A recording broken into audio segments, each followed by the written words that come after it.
An exceptional love. The love of Allah should occupy man's heart and get total possession of it, and if it does not seize it entirely, it should at least outweigh the love of all other things in it. Allah says about the believers, He loves them and they love Him. And the Prophet ﷺ said, a man would not have attained faith until and unless he loves Allah and His Messenger more than anything else. When angel of death came to take the soul of Prophet Ibrahim ﷺ, the latter said, have you ever seen a friend take his friend's life? To that Allah replied, have you ever seen a friend unwilling to see his friend? Then Ibrahim ﷺ said, O angel of death, take my soul. The Prophet ﷺ taught the following supplication to his companions, O Allah, allow me to love you and to love those who love you, and to love whatsoever brings me nearer to your love, and make your love more precious to me than cold water to the thirsty. Al-Hasan al-Basri used to say, he who knows Allah, loves Him. Causes of the love of Allah. The first cause is man's love for himself and his drive to perfect his own creation. This leads directly to loving Allah because man's very existence and attributes are but the gift of Allah, whose grace and kindness have brought man from behind the curtain of non-existence into this visible world. Man's preservation and eventual attainment of perfection are also entirely dependent upon Allah's grace. It would indeed be a wonder if one should take refuge from the heat of the sun under the shadow of a tree and not be grateful to the tree, without which there would be no shadow at all.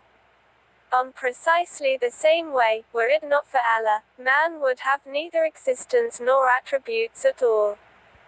The second cause of this love is that man loves his benefactor, and in truth, his only benefactor is Allah, for whatever kindness man receives from fellow creatures is due to the immediate instigation of Allah. Whatever the motive that may have prompted the kindness he receives from others, Allah is the one who set that motive to work.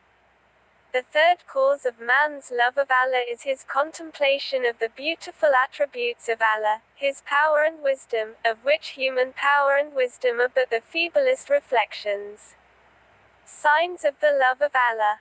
Many claim to love Allah, but each should examine himself as to the genuineness of the love which he professes. The first test of how genuine the love is this: he should not dislike the thought of death, for no friend shrinks away from going to see a dear and beloved friend. The companion Abu Musa al-Ash'ari narrated that the Prophet Muhammad ﷺ said, whoever wishes to meet Allah, Allah wishes to meet him. It is true, one who sincerely loves Allah may shrink away from the thought of dying before he is fully prepared to meet his beloved one in the next world, but one would think, he should work diligently to prepare for that sure meeting ahead of time. The second test is that one should be willing to sacrifice his own will to Allah's, should cling to what brings him nearer to Him, and should shun all that distances him from Allah. One's commission of sins is no proof that one does not love Allah at all, but it proves that he does not love Him with his whole heart. Al-Fadhail ibn Iyad once said, if anyone asks you whether you love Allah, keep silent, for if you say, I do not love Him, you are a non-believer, and if you say, I do, your deeds may contradict your claim. The third test is that the remembrance of Allah should always remain fresh in one's heart, for what one loves, one constantly remembers, and if that love is perfect, one would never forget it.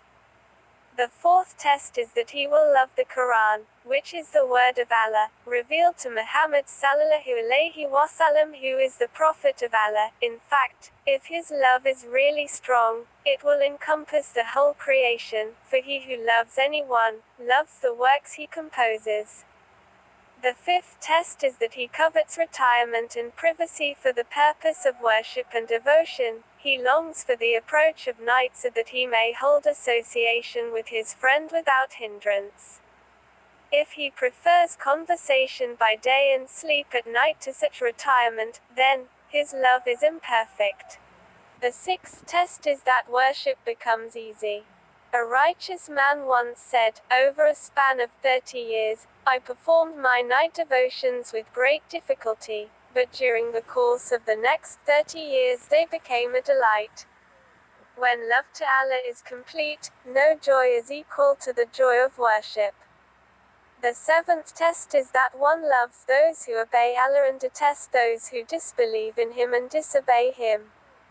Allah the Almighty says, "What means, you will not find a people who believe in Allah and the last day having affection for those who oppose Allah and His Messenger, even if they were their fathers or the sons or the brothers or the kindred. Those, He has decreed within their hearts faith and supported them with spirit from Him. And we will admit them to gardens beneath which rivers flow, wherein they abide eternally. Allah is pleased with them, and they are pleased with Him, those are the party of Allah." Unquestionably, the party of Allah is the successful.